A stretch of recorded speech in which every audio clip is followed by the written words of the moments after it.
Welcome to the Mary Mac Show, where we will be talking about your feelings, experiences, and pain following the death of a loved one.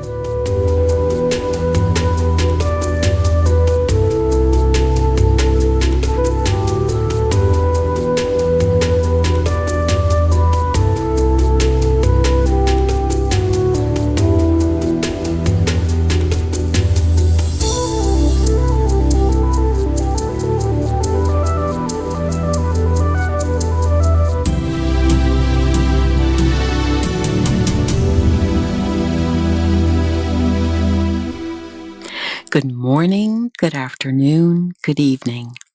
Wherever you find yourself in this entire world, I welcome you. It's never easy to be prepared or try to be prepared for any kind of death. We don't understand when that day will come, and even when it comes, we're not prepared. Even if it's been a long illness, we're still not prepared, and that's okay. It's just the way it works. And it's hard for us. It's hard for us to accept that. I understand. And with it comes a whole host of emotions. And one of the emotions I'd like to touch on today is stress. Now, we will all have feelings of sadness, guilt, anxiety, loneliness, irritability, even overwhelm. Sometimes we have a desire to blame others. We might feel anger, maybe even embarrassment if our loved one might have been murdered or died by suicide. We feel self-doubt, a lower self-esteem, a sense of being out of control. We can experience everything from hopelessness and helplessness to feelings of victimization. It may be many months, even years since their death, and yet there will be times we can't believe it's been that long or short a time since they died. You might be asking yourself, is it really a year already? It feels like it just happened. Yet on other days, we might be thinking, why are these days dragging on so much? I feel like I don't think of anything else but them, how they died, all that happened leading up to their death. It seems all consuming. You feel like you can't get a handle on things, like your mind is all over the place, and your heart might be bursting out of your chest. It's even hard to breathe at times. None of us like to experience these feelings, these emotions, because they make us feel so uncomfortable, uneasy, uncertain. And you might be thinking to yourself, abstracts are not for me. I want to feel in control. And often, this frustration is one of the worst parts about grief, since you no longer do feel in control. Yet the particular emotion that comes up for most of us is stress. Even if we aren't dealing with the after effects of a loved one's death, stress is a primary factor in everyday life, and how we handle it has everything to do with how we build a new life after our loved one is no longer with us. Dealing with stress is one of the most important ingredients in successfully moving toward resolution of your grief. Perhaps you've seen family members, friends, or even business colleagues who didn't handle stress very well and found themselves in emergency rooms holding their chest, or worse, encountering major surgery or even death. Stress itself can kill. Your job is to learn how to release stress with the goal toward a saner, more balanced lifestyle. Especially now, with so much inner turmoil wreaking havoc on your body, it is so important that you recognize the need for balance. So let's look at ways to alleviate and reduce stress. It's important to set boundaries. Learning what to say no to and when to say it will help you function in a calm environment, even when chaos may be breaking loose around you. Set boundaries, especially now. This is not the time to let non bereaved folks walk all over you with talk about their wants and needs. You cannot give everyone the time, help, or energy they want from you at this point. You need more time and energy for yourself to grieve and just have time alone to process all that's happened. Schedule time for yourself. Whether you are living alone or have a group of children or other family members dependent on you, it's really imperative that you faithfully carve out time each week only for yourself.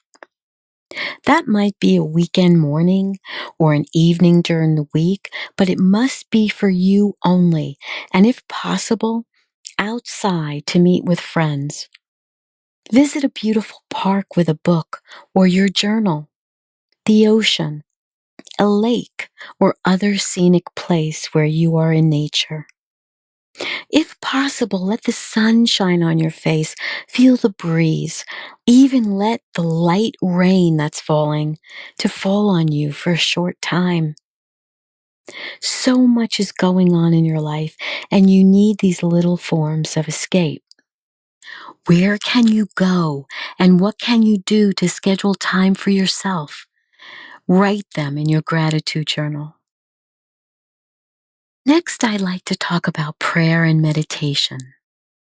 Even if you don't consider yourself religious or spiritual, my sense of this is that there is someone much higher than ourselves.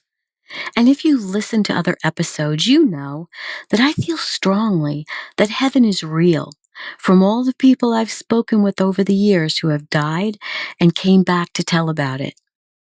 Being still in our room when we first rise in the morning gives us a peaceful start to our day.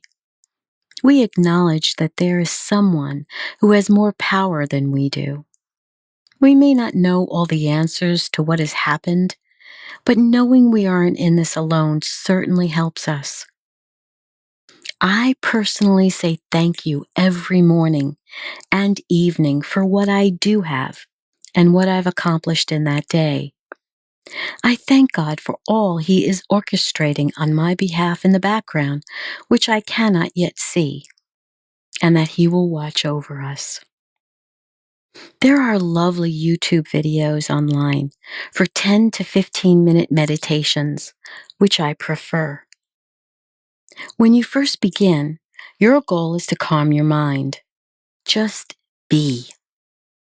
Instead of always running and doing, calm your body and mind. Learn to relax. I also want to talk about exercise.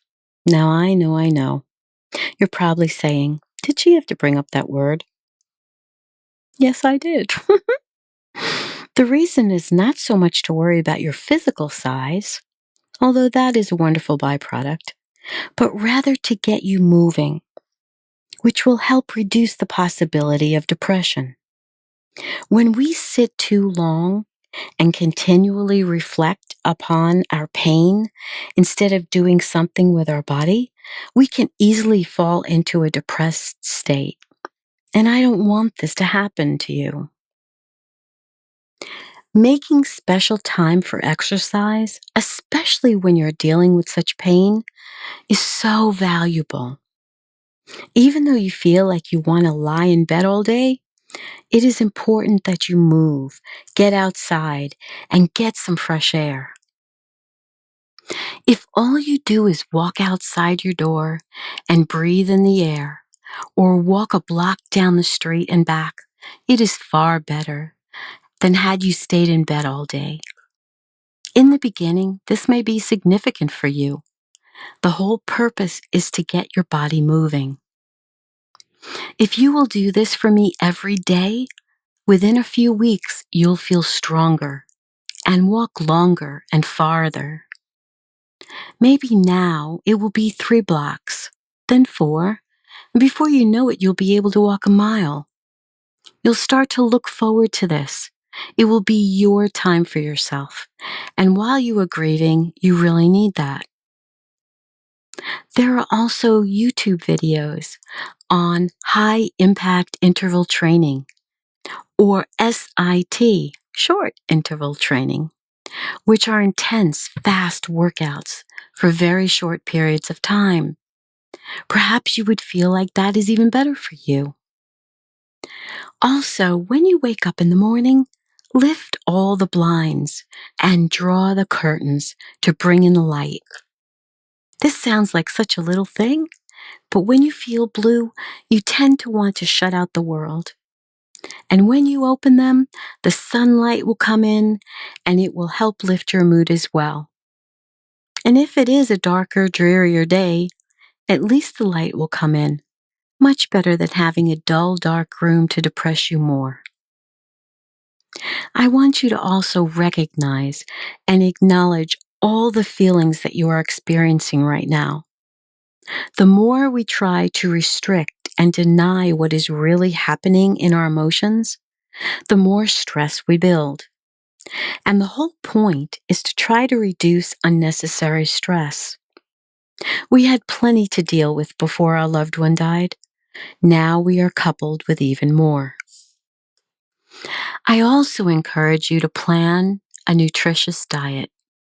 It is very easy to become the junk food queen or king when you have limited energy to cook and prepare meals. Junk food will not serve your body well, especially now. You need to build your strength through good food. Try to be conscious of what you are eating. Because we feel so bad, we don't worry about what is going into our mouths. We just pick up anything. When our immune system is already broken down, it is even more of a challenge. We need to consider our diet, build ourselves up, and stay in a healthy mode. Consider reducing or eliminating sugar, white flour, wheat, and caffeine, which is found in coffee, chocolate, teas, and sodas. Stay away from processed foods as much as possible. My rule is if I can't pronounce the ingredients, it shouldn't go in my body. Use dairy products sparingly and only organic. Reduce your intake of breads, pastas, grains, and other carbohydrates. Choose chicken and turkey. Eat abundant amounts of salad and vegetables. Minimal amounts of fruit, which produce so much sugar. When you do not eat well, it takes your body extra energy to digest these foods, which gives you less of the energy you need to heal. Eat foods that will support your body and mind. Now, some people think vitamins and supplements are useless, and even some doctors, who are afraid their services won't be needed by healthy, informed consumers, will tell you vitamins and supplements are unnecessary. I strongly disagree. We need to do everything in our power, especially with the high cost of healthcare, to support our bodies. When our loved one dies, our physical bodies react to the strain and can decrease the strength of our immune system. During less stressful times, we had already built up toxins in our system from the pollutants in the air, pesticides used to preserve food, and through antibiotics from medication. Compound a perhaps weakened immune system with the stress of a loved one's death, and we can be that much more susceptible to illness. Enlist the help of a holistic or homeopathic doctor and nutritionist who will assist you in caring for your entire or whole body. Their skill at helping you build a strong immune system will be worth any cost insurance may not pay for. I'd also like you to listen to comforting and soothing music each day. Pick out a good radio station or channel in classical, jazz, spiritual, or other soothing genres. Choosing tunes which have rhythms of the ocean or other equally wonderful sounds of nature can be so comforting. You want to develop a peace-filled environment. You may find that instrumental is less risky than songs with words.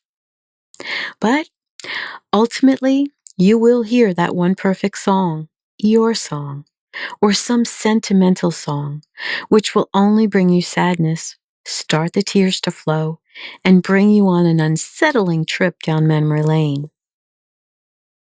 While you may find soothing is good right now, don't dismiss the need to play loud, fun music where you can dance and feel joyful once again, like I encourage you at the end of each episode here. And I know you must have thought I was really weird for doing this the first time you joined me, but it was and is intentional. When you can handle it, uplifting music is far superior to slow, memory filled music. You will find there is a place for both, but please don't be a slave to either format. There will actually be times when that soft, memory filled music will help you cry out your pain and release many pent up emotions, which you may not have otherwise been able to release. And even though this process can be painful and exhausting, wise individuals know it is far healthier to go through the pain, experiencing all its facets, than to mask it as if nothing has happened. I'd also like you to balance work and play. If we work or play too hard, neither will support us. Men, in particular, tend to overdo work because it keeps them from coming home to the reality that their loved one is no longer there, and perhaps push aside their feelings and pain. It's very easy to fool yourself when you are at work. You keep yourself busy and somehow you feel stronger in that chaotic state. But intentionally staying busy by developing more and more work for yourself only puts your feelings of grief on hold that much longer. Eventually, you will have to deal with this pain. Better to understand that facing the pain will ultimately support your work life better. It will help keep you in balance. It is easier to deal with significant pain little by little than all at once when down the road you crash. Take the necessary time now. Don't be embarrassed to ask for time off. There are many ways to get more time for yourself. Perhaps leaving early each day, taking half days on Friday, hiring out someone to do the lawn and other household chores so you can spend more time together with your family on the weekends. Use your creativity. Remember, you can never replace this time with your family. They need for you to physically be around them when crisis occurs. Showing up 4 months from now will not help. They need you now. Find the courage to develop balance and set your priorities. Jobs are just one part of your entire life. You can get another job, but this is the only life you have. Also, if it is helpful, visit the cemetery or speak to their photo. Write a letter to them sharing all you are going through and how much you miss them. A love note of sorts. Most times, I'd write that in my gratitude journal, but occasionally, I'd write it on stationery or a note card and bury it at the cemetery. Now, I know that might sound weird, but it gave me solace. In the past, I've taken a blanket, lunch, and visited my grandmother just to be closer to her. It might sound silly to some, but it worked for me. I lie down on the blanket and just spend time there. I talk to her and catch her up on my life without her in it. Sometimes I'd cry, sometimes not. But she was such a big part of my life for most of it, and I miss her to this day. She died in 1995 when I was finishing up work on my first directory, my first book. It was called the National Directory of Bereavement Support Groups and Services. And it also won some beautiful awards. I remember I was working with the graphic designer then, and I would always pray that when she died, I would be with her. Well, I was living in New York back then and came to Florida to have concentrated time with the graphic designer of my choice. We'd lay out groups of pages at night, and in the day I'd proofread. On Tuesday night, I went over to see her with the dedication page that I created honoring her. In typical selfless fashion, when I showed it to her, she said, "Now, Mary, why'd you go and do that?" I was so grateful I went to show her that particular night because on Friday, she took a turn for the worst, was admitted into the hospital, and exactly a week later, on the next Tuesday, at about the same time, 7:30 at night, I was there holding her hand when she died. I am forever grateful that God granted me my wish. I got to be with her at the end, and I got to tell her how much I loved her, even though she knew it. It's very important that you do what you need to do for yourself when you're going through the grieving process. Some may think it's strange, but what do you care? Do it anyway. It soothes you, comforts you, helps you to move forward. Don't build up more stress by trying to please someone else who thinks your actions are not appropriate. Forget what they say. You need to relieve stress. And lastly, I want you to develop your sense of humor again. Many who are grieving develop the misunderstanding that they are not allowed to feel happiness again because their loved one is not here to feel happiness with them. I've been asked, how can I possibly feel happy again when my loved one is in the ground? We feel we don't have that right. But I'm here to tell you, you do have a right to feel happy again. It may not come consistently in the beginning, but little at a time you will feel it. And don't feel badly that you enjoyed the laughter, jokes, feelings you used to have before they died. It's perfectly okay. Enjoy those happy spurts. You need them. You may even catch yourself laughing one day and look around wondering if anyone saw you. You may think, how can I be laughing? This isn't right. But each one of us, in our own timing, will release these feelings of guilt when we acknowledge that our loved one wouldn't want us to go around somber the rest of our lives. They'd want us to live our life even without them. And slowly, as you settle this within yourself, you give yourself permission to feel happiness again. So, let's add to our happiness right now. Let's get up and move our bodies, dance, swing our arms, and feel the music.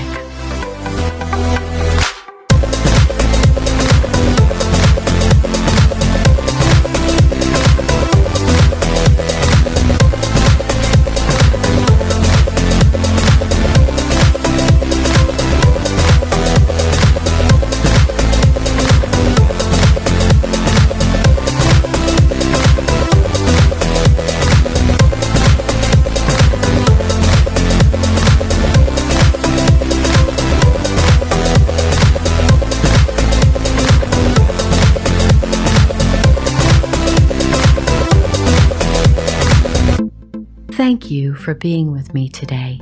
Remember to write 5 things each night in your journal that you are grateful for. Subscribe, rate, and review my podcast wherever you listen to me. And please consider buying me a coffee if you'd like to support my work. You can visit my sites www.marymac.info or themarymacshow.com. And you'll find a cute little cup on the lower left-hand corner, and that would mean so much to me. And as always, remember to be happy because you deserve to. I'll speak with you again soon.